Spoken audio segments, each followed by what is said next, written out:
accompagné de maximum entre 10 et 15 degrés. L'après-midi sera plus nuageuse. 9h30, c'est Valérie de Winter qui nous informe ce matin. Bonjour. Bonjour à tous. Les Pays-Bas sous le choc ce matin après la découverte durant la nuit du corps sans vie d'une fillette de 12 ans portée disparue depuis une semaine. La petite Millie a été retrouvée dans le jardin de l'un de ses voisins. Un policier de 26 ans qui avait été placé en garde à vue dès hier. Le ministre démissionnaire de la Justice a parlé de drame. Il a présenté ses condoléances à la famille de l'adolescente au nom du gouvernement. Toujours à l'étranger, Israël a levé ce matin le bouclage de la Cisjordanie, mais reste en état d'alerte à Jérusalem face à la crainte d'une nouvelle flambée de violence. 3000 policiers israéliens sont mobilisés.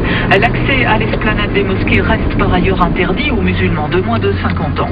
Les hôtesses et stewards d'Air France lancent un appel à la grève le 28 mars. Ils veulent protester contre un plan de la direction qui vise à réduire les coûts d'exploitation des vols courts et moyens courriers face à la concurrence des compagnies low cost.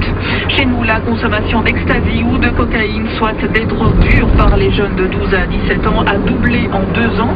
C'est ce que révèle une enquête du CRIOC, le Centre de recherche et d'information des organisations de consommateurs, qui a interviewé plus de 2600 ados en ce qui concerne le cannabis. Plus d'un jeune sur 4 admet en avoir déjà consommé. Le belgo-tunisien Nizar Trabelsi ne sera pas extradé vers les États-Unis. C'est le ministre de la Justice, Stéphane de Klerk, qui le dit ce matin dans plusieurs quotidiens flamands. Trabelsi risque la prison à perpétuité outre-Atlantique pour ses projets d'attentat sur la base militaire de Kleine-Progel dans le Limbourg. L'Inter Milan et le CSKA Moscou se sont tous les deux qualifiés hier soir pour les quarts de finale de la Ligue des Champions. Exit Chelsea et Séville. Ce soir, 2 autres huitièmes de finale retour. Bordeaux reçoit l'Olympiakos et Stuttgart se rend à Barcelone. Malines et la Gantoise ont fait un nul 2-2 hier soir en demi-finale allée de la Coupe de Belgique. Ce soir, le Cercle de Bruges accueille Roulers et en tennis. Dommage pour Janina Wickmeyer, éliminée cette nuit en huitième de finale du tournoi d'Indian Wells par l'Espagnol Martinez Sanchez.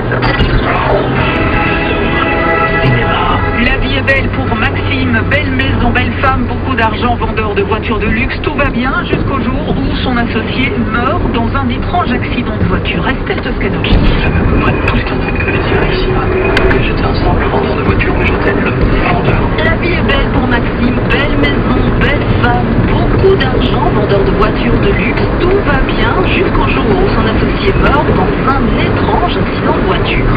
Tu comprends cette histoire d'autant plus souvent. On va faire il n'y a pas de ce problème maintenant. C'est bon. Blanc comme neige est un polar signé Christophe Blanc. Au casting, une brochette de Belge très demandée en France. Louis Lanners, Jonathan Zacaille, Olivier Gourmet. Olivier Gourmet très doué pour résumer Blanc comme neige. Bon, c'est l'histoire de 3 frères à travers un thriller, un film de genre, un film d'action, un film de suspense, un film de gangster. Et Maxime est incarné par François Cluzet. Le personnage lui a beaucoup plu, mais l'important pour lui, c'est de faire partie d'une belle aventure. Maintenant, j'essaye un tout, c'est-à-dire une histoire, un film. J'ai compris depuis longtemps qu'un jour ou l'autre, la vedette, ce serait le film. C'est fini. C'est plus un acteur, on vient plus pour un acteur. Et tant mieux. On aurait aimé adorer Blanc comme neige, car on aime François Cluzet et que cette fois encore, il est parfait. Il incarne avec toutes ses tripes cet homme, obligé de quitter son cocon pour gérer une magouille qui dépasse et qui tout au long du film va prendre toute une série de très mauvaises décisions. Mais on l'avoue, on s'est un peu ennuyé à suivre cette histoire pas suffisamment bien ficelée. Il y a beaucoup trop d'invraisemblances. À voir si vous aimez les castings d'acteurs, messieurs, j'ajoute que c'est la très belle Louise Bourgoin qui joue la femme de François Cluzet. Sinon, on préférera passer la soirée à revoir quelques bons vieux Alfred Hitchcock. Voilà, excellente journée à tous. L'info revient dans 1 heure avec Stéphanie Tuté. Le Good Morning, c'est tous les matins, 6h-10h, sur Radio Contact. Radio Contact.